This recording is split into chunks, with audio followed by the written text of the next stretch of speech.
Hello everyone, welcome back to our channel. आमचा vacation mode झाला आहे ऑन। काव्याच्या शाळेला लागल्या आहेत क्रिसमसच्या सुट्ट्या, त्यामुळे आम्ही ठरवलं की 2-3 दिवसासाठी मैसूर फिरून येऊया। तर त्यासाठी आम्ही आता करायकालवरनं निघालो आहे। करायकालवरनं बँगलोरचे तिकीट्स काढले आम्ही ट्रॅव्हल्सचे आणि बँगलोरवरनं मग मैसूरला जाणार वंदे भारतनी। तर इकडे 7:45 वाजताची आमची ट्रॅव्हल्स होती। आम्ही वेळेत पोहोचलो होतो, ट्रॅव्हल्समध्ये बसलो आणि या दोघींची मस्ती सुरू होती। ट्रॅव्हल्स लवकर असल्यामुळे मी टिफिन करून घेतला होता। त्यासाठी मी केला होता मशरूम मसाला, भेंडीची भाजी, पराठे आणि सलाद होता सोबत। तर ट्रॅव्हल्स निघायच्या आधीच आम्ही जेवण सुरू केले, कारण करायकाल पॉंडिचेरी रस्त्याचं काम सुरू आहे, तर रस्ता भयानक खराब आहे आणि आम्हाला भुका पण खूप लागल्या होत्या। त्यामुळे मग आम्ही जेवण करून घेतले आणि इकडे दोघींसाठी मी गेम घेतले होते खेळायला। तर पोरींचं ते खेळणं सुरू होतं। छान मुली एन्जॉय करत होत्या। ट्रॅव्हल्स पण छान होती आणि मधामधात चाऊमाऊसाठी काही ना काही हवं तर पाकिटं तर होतेच।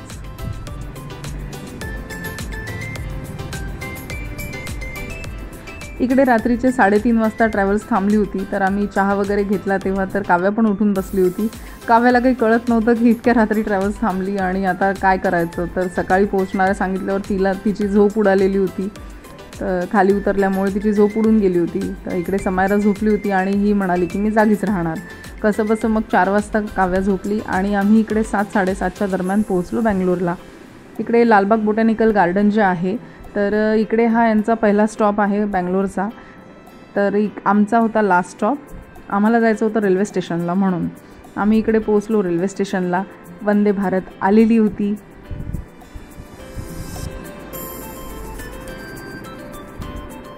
आमचा हा वंदे भारतचा फर्स्ट एक्सपिरियन्स राहणार होता, तर आम्ही सुपर एक्सायटेड होतो।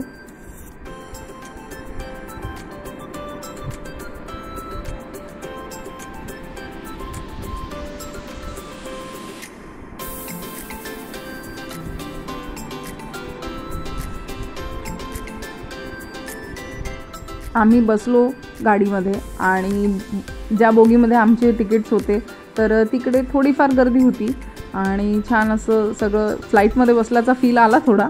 नंतर गाडी निघाली आणि लगेच एक 5 मिनटात तिकीट्स चेक करायला आले।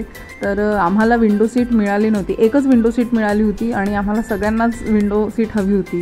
तर आम्ही TCला विचारलं की काही अवेलेबल आहेत का असे सीट्स जिकडे विंडो सीट अवेलेबल राहील आम्हाला। तर त्यांनी आम्हाला आधीच्या बोगीमध्ये सांगितलं की ती बोगी पूर्ण खाली रिकामी आहे। तर आम्ही तिकडे शिफ्ट झालो होतो।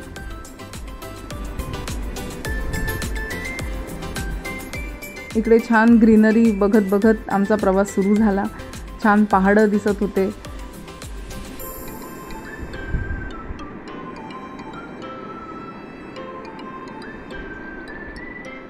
काव्या आणि समायराला पण मजा येत होती, त्या पण छान एन्जॉय करत होत्या आणि आम्ही सीट चेंज केल्यामुळे दुसऱ्या बोगीमध्ये आम्ही शिफ्ट झाल्यामुळे आम्हाला पूर्ण कुठेही बसा विंडो सीट होतीच आणि समायरा पण इकडे मस्ती करत होती। तिला लक्षात येत होतं की फ्लाईट नाही आहे, पण फ्लाईटसारखं तर काहीतरी सीट्स आणि टेबल वगैरे सगळं वाटत होतं तिला। तर ती पण बघत होती, एन्जॉय करत होती आणि आम्हाला लगेच थोड्या वेळात एक 15-20 मिनटातच नाश्ता मिळाला। त्याच्यामध्ये होतं ट्रॉपिकानाचं ज्यूस आणि केचप, त्याच्यानंतर मसाला चहाचं पाकिट आणि बिकाजीचे पीनट्स होते आणि एक वडा होता, टिश्यू पेपर। तर आमची जर्नी अगदी 2 तासाची असल्यामुळे एवढं स्नॅक्समध्ये होतं आणि ज्यांची लाँग जर्नी असते त्यांना याच्यात सँडविच वगैरे पण मिळतं आणि लंचमध्ये पण बऱ्यापैकी सगळंच भाजी पोळी वगैरे वेगळे प्रकार मिळतात। तर आम्ही खाणं सुरू केलं। इकडे मॅडमनी मारला होता ज्यूसवर ताव। काव्याचं इकडे सुरू होतं वड्यामध्ये काय आहे, कोथिंबीर आहे, गोडलिंब आहे काय। तर वडा पण छान होता। आम्ही खात छान एन्जॉय केलं आणि पूर्ण बोगी रिकामी असल्यामुळे तुम्ही बघू शकता पूर्ण बोगी रिकामी होती। तर एक जण एका सीटवर असं आम्ही पूर्ण मोकाट फिरत होतो आणि छान एन्जॉय करत होतो। बघा तुम्ही पूर्ण गाडी पूर्ण बोगी रिकामी होती।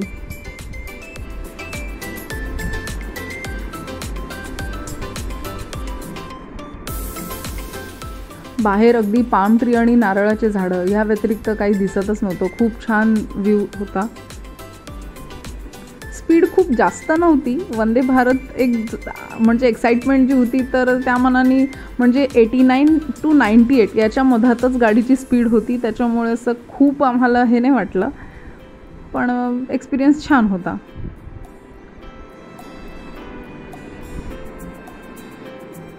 असे खूप ठिकाणी फार्म हाऊस आणि नारळाचे झाडं वगैरे आम्ही बघितले, बघून छान वाटलं. आणि इकडे ऑलमोस्ट आता मैसूरमध्ये आम्ही पोचलोच होतो. एक 5-1 मिनिटातच मैसूर येणार होतं.